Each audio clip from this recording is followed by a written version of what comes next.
for spending a piece of your day with me.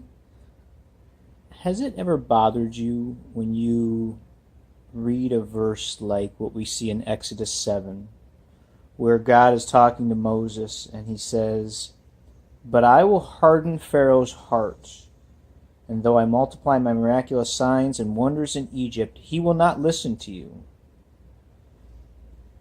Doesn't it make it seem like God is making someone become evil or make an evil choice? And if God is good, then how can he do that? So, if you've ever asked that question, I was having this discussion with a friend just yesterday while at church about, we were discussing this situation. He was kind of bothered by that, the fact that that God says, "I will harden Pharaoh's heart." And so I shared with him something that he said helped him, and he hadn't thought about it this way, so maybe it'll help you too. I have to share a different story to help illustrate my point, so bear with me. A couple years back, I was having a discussion with a friend of mine, and it was a discussion about politics. And he's about 10 or 15 years older than I am, a black man. And I said, I was sharing that we all have some biases that we bring to all conversations and all of our viewpoints.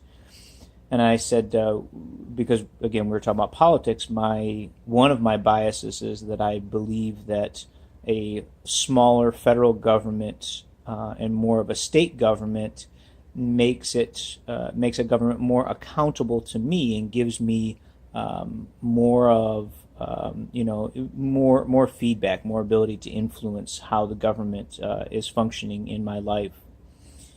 And he considered that, and then he said, "When I hear smaller federal government, I think lynchings."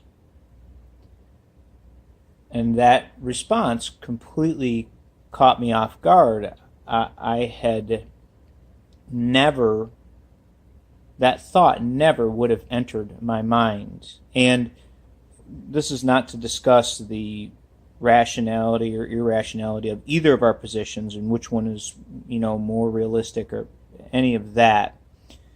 But it's just to illustrate the point that when someone was to say, smaller federal government, the dramatic difference in how we perceive that. So, rewinding back to our story about God saying, "I would harden Pharaoh's heart," maybe if we think of it this way, it'll help us. God does not change. God, the things that he that he does are just an expression of himself.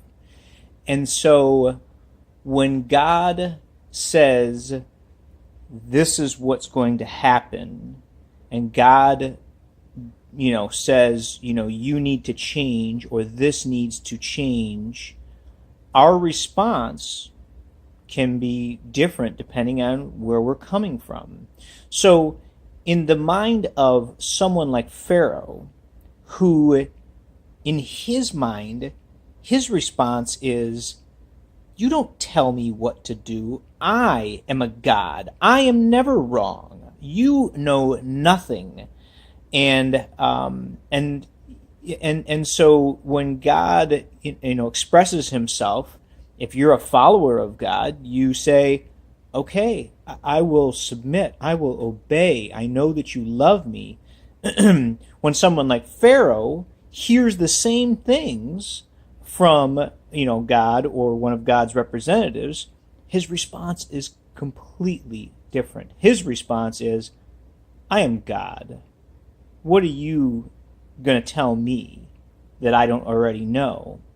So when we read passages that are like that, it begins to make a little bit more sense where we say, when God says, do this, or this is what's going to happen, or whatever, that our responses would be so dramatically different.